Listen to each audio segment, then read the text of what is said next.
Alright, as I said, I was replacing my wastegate spring and also the diaphragm.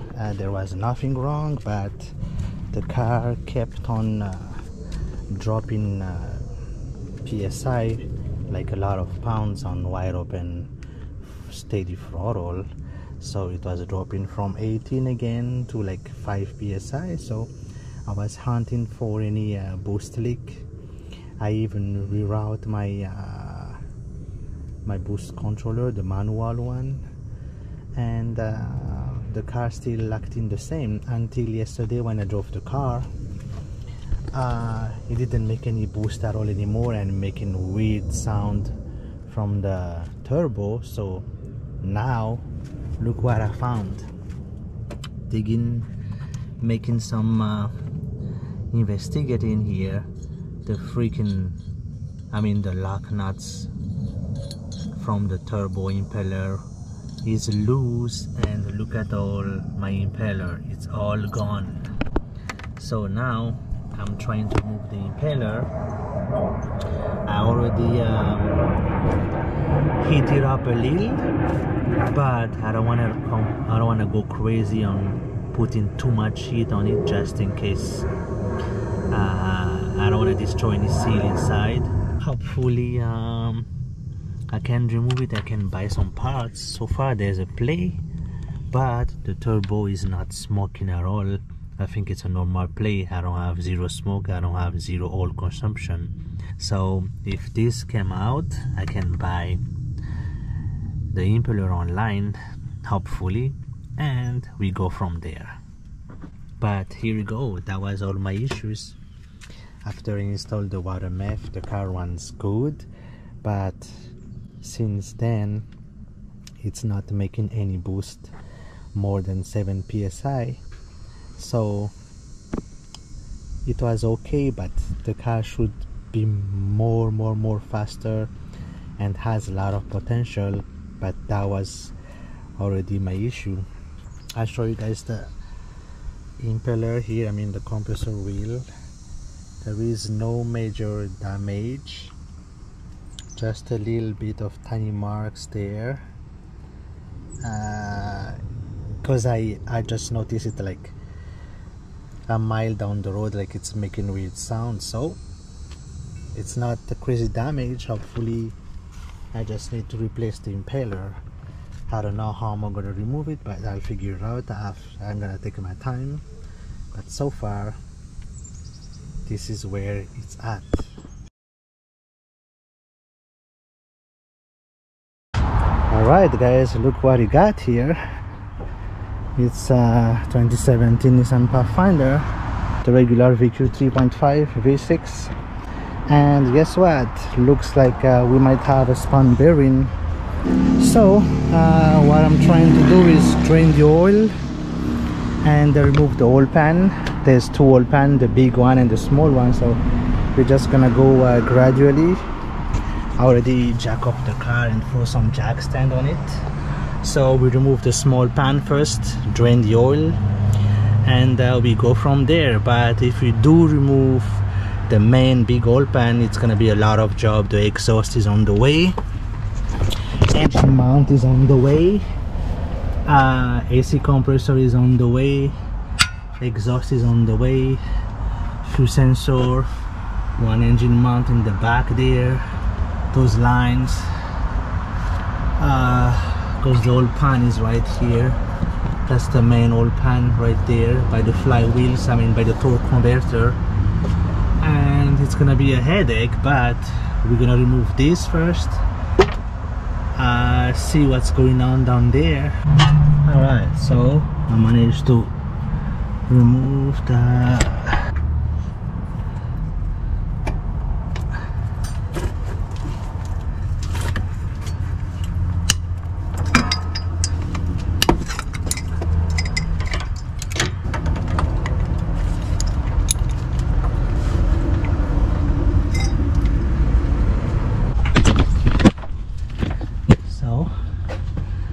now we have to remove the exhaust. I did remove the one in the front already.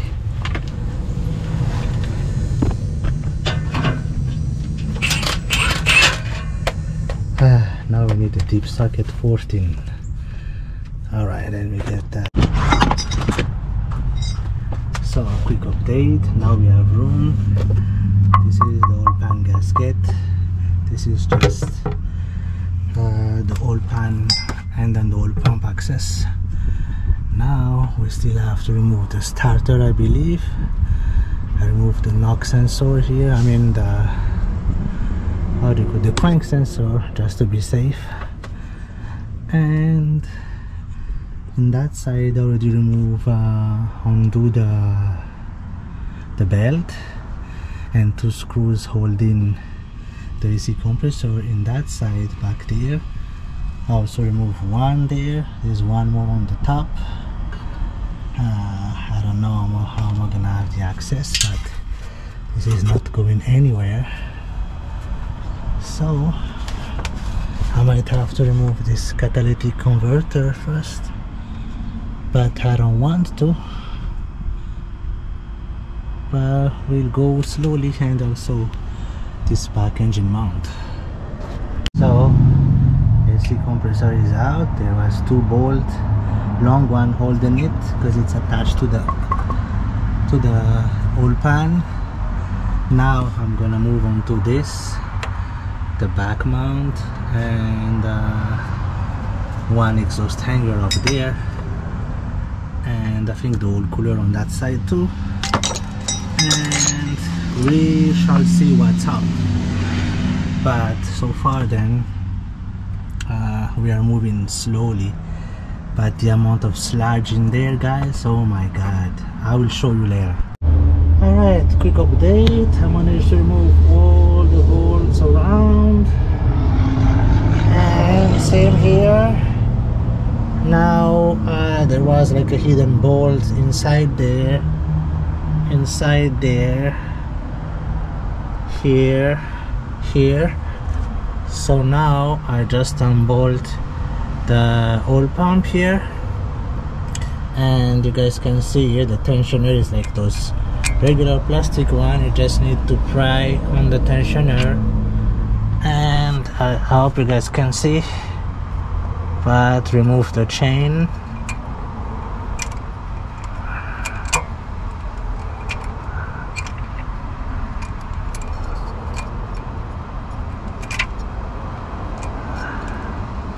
I hope so.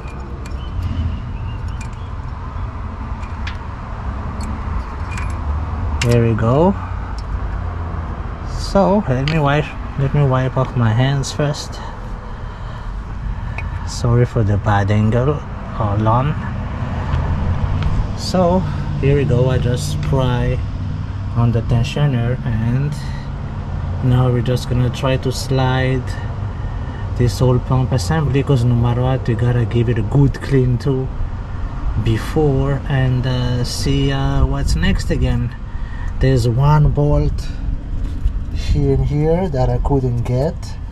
That's like 18 mil, but hopefully it's not part of the upper oil pan. This is the lower oil pan, but we are moving slowly, but it's almost there. Maybe half an hour more, and then we should access the bearing, and we can continue the next day or 2 days after we got the bearing in the mail. Let's remove this first.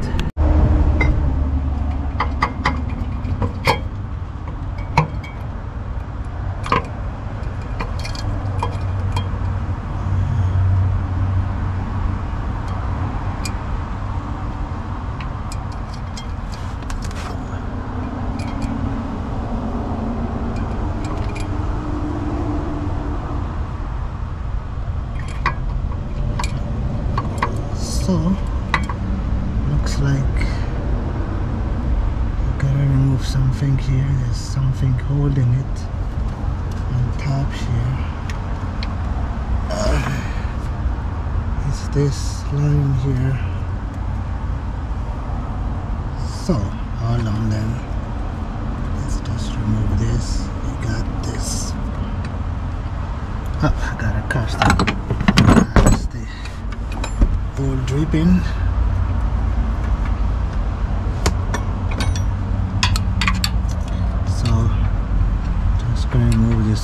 connection here.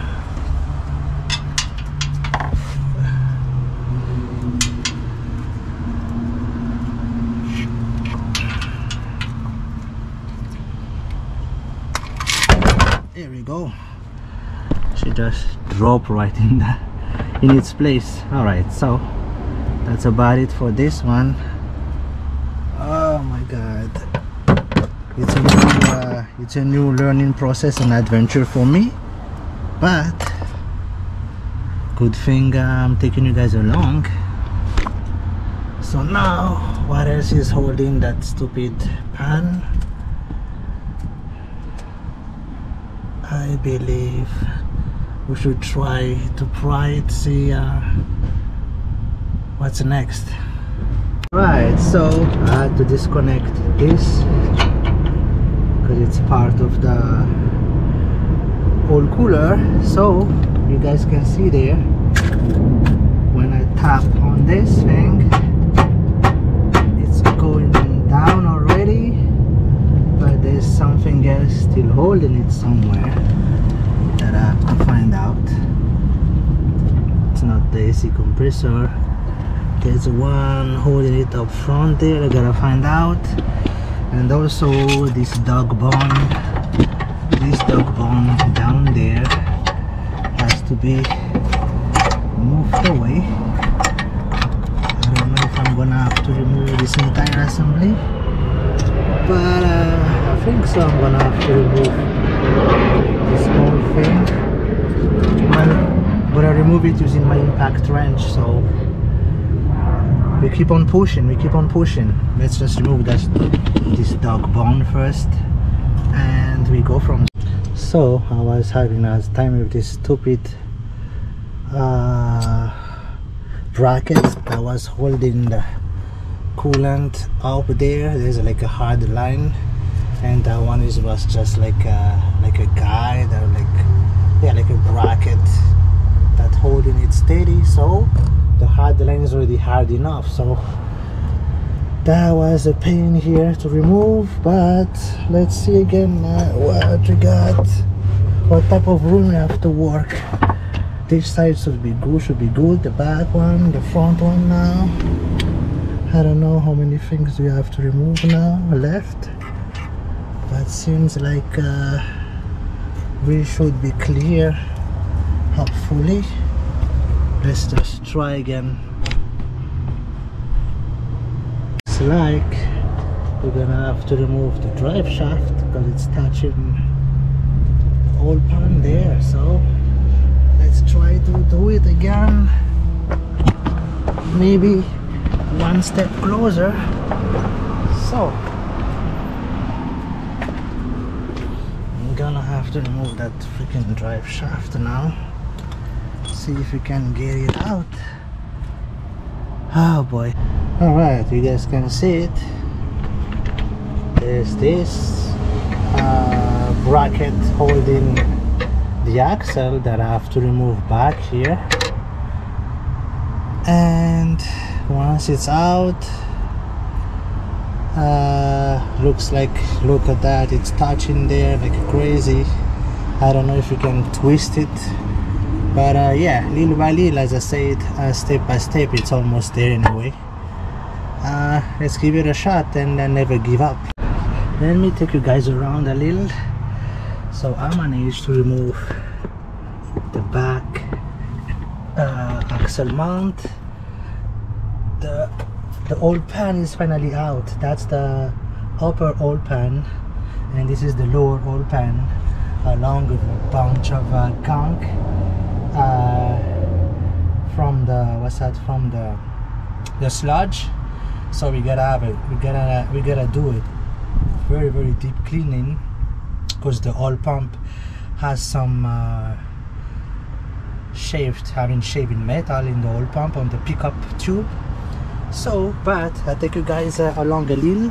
I had to cut the flange on the exhaust because I tried to remove it, but the bolts are just broken in there, and I had to cut here in order to remove the oil pan. So now I'm not gonna touch anything yet for now. The owner went to the gas station, so we're gonna get some brush and some gasoline to clean it, because I told him if you buy a brake cleaner, you're gonna at least spend like 10 to 12 cans, which is $6 a can now, or even $7. So a gallon of gas will do the job, and cleaner. So we're gonna clean the sludge first, like this cover, and we're gonna have an access to the spawn bearing. I bet you there's only one there, so we're gonna track that once it's done. Now it's already clean, and we proceed to clean the upper oil pan here and the lower oil pan, and just a matter of ordering the bearing set. The bearing set is not expensive. Maximum price is around $40 to $50. That's the maximum price on the bearing set on a VQ35 V6 engine. So we should get this back in no time, maybe after 2-3 days, once you got the bearing on the mail, and it's just a matter of putting back everything, reverse process, and those few bolts. But here we go. I'll take you guys along again when I'm doing the cleaning, and once you found out which cylinder has the spawn bearing. Here we go.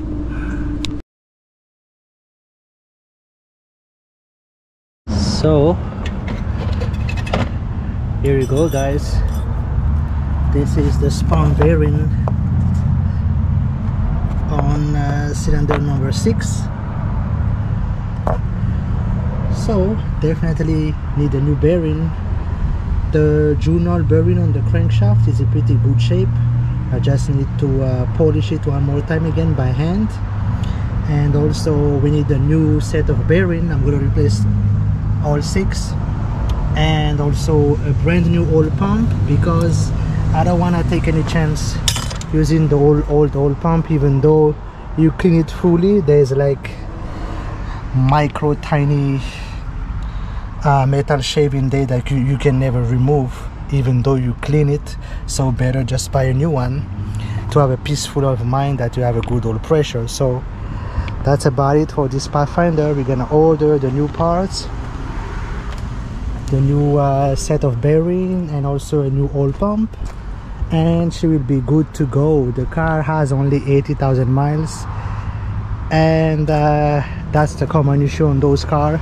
You gotta maintain the oil, you gotta maintain the, you gotta put good oil, not too thin, not too thick. That's the secret, because we do have a lot of engine sludge, if you know what I mean. The sludge is just unbelievable on this car. I can show you guys here a little. I hope you can see, but look at the sludge. That's the old oil pump. Those are the sludge on the upper and lower and upper oil pan. So you guys can see, I don't want to touch it, but it's just disgusting. Whew. So let's wait 2-3 days until they get the parts in, and fresh oil pump, fresh bearing. And I'm gonna rinse tomorrow. The way I'm gonna rinse tomorrow is I'm gonna put a very cheap oil, run it for 20 minutes up to temperature, put some gasoline, and also mix with diesel gas on the mix with the oil, with the cheap oil, and I will flush the motor, leave it 20 minutes again, like an hour in total, half an hour to half an hour. That's what I'm gonna do. Diesel mix with gasoline, mix with oil, cheap oil, leave it running, idling, half an hour, drain it, put one more time, so it's gonna be 3 times all flush. All right, so I'll see you guys soon. This job was about 5.5 hours in total to remove that oil pan, because a lot of bolts are like super hard to get, and also I had to cut. Thanks God you do have the portable saw there, because I had to cut one of the flange on the exhaust, otherwise I could never get the oil pan out. So basically I'm like the fourth mechanics that those very nice people trying to get the car, trying to see the car.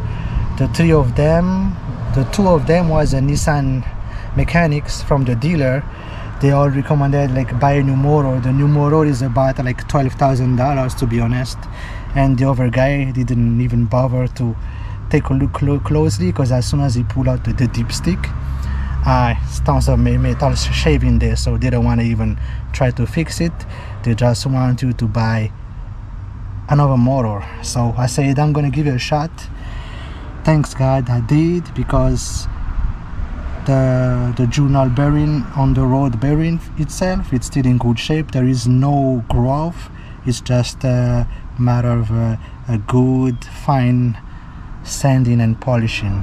Then she's gonna be back in the road in no time. All right.